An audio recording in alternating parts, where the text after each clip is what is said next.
미국에서는 지금 운전자 없는 택시가 막 돌아다닌다는데 도대체 왜 내 차에 있는 최신 자율주행 기능은 한국에서만 딱 막혀 있는 걸까요?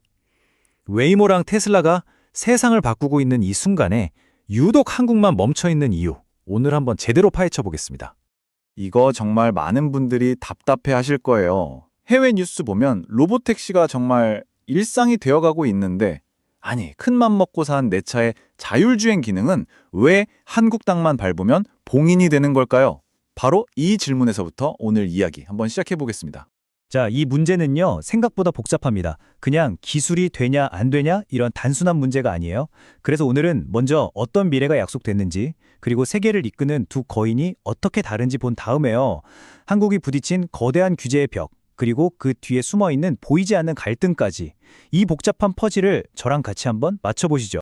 자, 그럼 첫 번째 퍼즐 조각부터 맞춰볼까요? 도대체 자율주행이 뭐길래 이렇게 난리인지, 그리고 그 약속이 왜 우리나라에선 아직 먼 얘기인지 그 거리감부터 한번 짚어보겠습니다. 여러분 한번 상상해 보세요. 지옥 같은 출근길에 운전대에서 손 떼고 그냥 책을 보거나 밀린 드라마를 볼 수도 있겠죠? 웨이모랑 테슬라가 보여주는 미래가 바로 이런 겁니다. 자동차가 그냥 이동수단이 아니라 나만의 움직이는 방이 되는 세상이죠. 그런데 말이죠, 이 환상적인 미래가 딱 한국에만 오면 멈춰버립니다. 기술은 코앞에 와 있는데 뭔가 보이지 않는 벽에 가로막힌 느낌이랄까요? 이 답답한 현실이 제대로 드러난 사건이 바로 중국에서 만든 테슬라 모델의 FSD 기능이 막혀버린 사태였죠. 자, 그럼 이 자율주행 기술이라는 게 지금 어디까지 왔을까요? 이 시장을 이끄는 두 공룡이 있죠. 바로 웨이모와 테슬라. 근데 이 둘 정말 생각하는 게 완전히 다릅니다. 여기 표를 보시면 확 와닿으실 텐데요.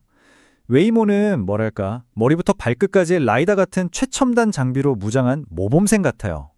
반면에 테슬라는 딱 카메라 8개, 우리 눈처럼요, 이걸로 세상을 보고 배우겠다는 좀 무모해 보이기까지 하는 천지 스타일이죠. 철학 자체가 다르니까 비용이나 확장성에서 엄청난 차이가 날 수밖에 없습니다. 이걸 학생에 비유하면 정말 재밌어요. 웨이모는 교과서랑 지도를 달달 외워서 시험 보는 모범생, 진짜 단 하나의 오차도 허용 안 하겠다는 거죠. 반면에 테슬라는 시험은 실전이지 하면서 그냥 계속 모의고사만 푸는 학생이에요. 경험으로 모든 걸 해결하려는 겁니다. 자, 이렇게 세계에서는 두 거물이 치고받고 싸우고 있는데 그럼 우리나라는 뭘 하고 있을까요? 대한민국의 자율주행, 지금 딱 어디쯤 와 있는지 한번 짚어보겠습니다. 일단 정부가 내놓은 계획만 보면 와, 굉장히 야심차입니다. 지금은 레벨 3, 그러니까 운전자가 계속 신경을 써야 하는 단계인데 불과 몇 년 뒤인 2027년에는 그냥 차에 몸을 맡기는 레벨 4를 전국적으로 상용화하겠다고 합니다. 근데요, 글쎄요, 현실은 이 계획을 잘 못 따라가고 있는 것 같습니다.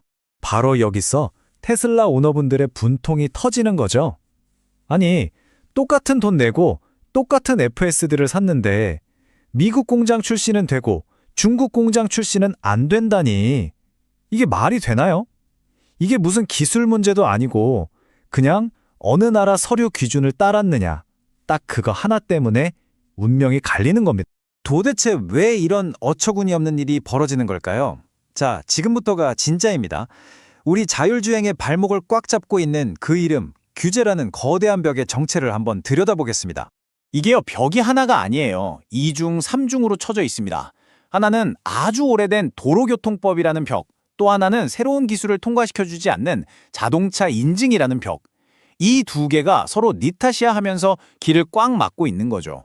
가장 큰 문제는요, 우리나라 도로교통법이 아직 뭐랄까, 스마트폰 없던 시절에 머물러 있다는 겁니다. 법에 떡하니 운전자는 운전대에서 손 떼면 안 됨, 이렇게 박혀 있으니 알아서 운전해주는 FSD 같은 기술은 그냥 시작부터 너 불법 하고 시작하는 거예요. 인증이고 뭐고 받아볼 기회조차 없는 거죠. 자, 그럼 법만 바꾸면 다 해결될까요? 그랬으면 얼마나 좋겠습니까? 사실 법보다 더 무서운 게 있죠.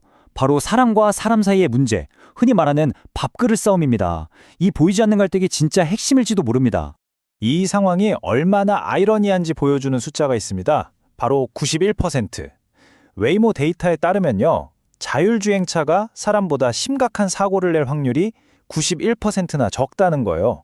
다시 말해, 기술은 이미 사람보다 훨씬 안전한데 우리는 왜 이걸 받아들이지 못하고 있는 걸까요? 바로 이 말이 정답인 것 같습니다. 이건 기술의 문제가 아니라 사회적 수용성의 문제다. 진짜 벽은요, 기술이 부족해서가 아니라 그냥 우리 마음속에 있는 거예요. 저 차에 진짜 사람 없어도 괜찮을까?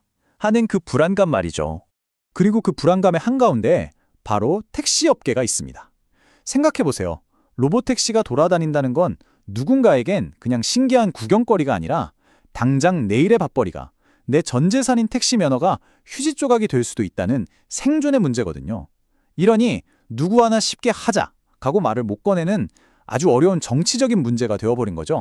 자, 보세요. 기술 문제, 규제 문제, 거기다 밥그릇 문제까지 정말 복잡하게 얽혀 있죠. 근데 문제는 우리가 이렇게 우왕좌왕하는 사이에 세계는 저만치 달려나가고 있다는 겁니다. 과연 우리 이대로 괜찮을까요? 이게 바로 우리가 안고 있는 진짜 시한폭탄입니다.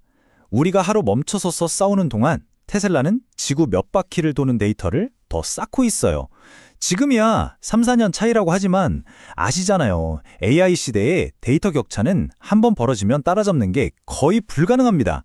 순식간에 10년, 20년 뒤처지는 거예요. 결국 이 자율주행이라는 건 기술, 규제, 그리고 사회적 합의라는 이 세 개의 거대한 퍼즐 조각을 맞추는 게임입니다. 그리고 이 퍼즐을 가장 먼저 완성하는 나라가 다음 시대의 주인공이 되겠죠. 과연 우리 대한민국은 이 어려운 퍼즐을 풀어낼 수 있을까요? 여러분은 어떻게 생각하시나요?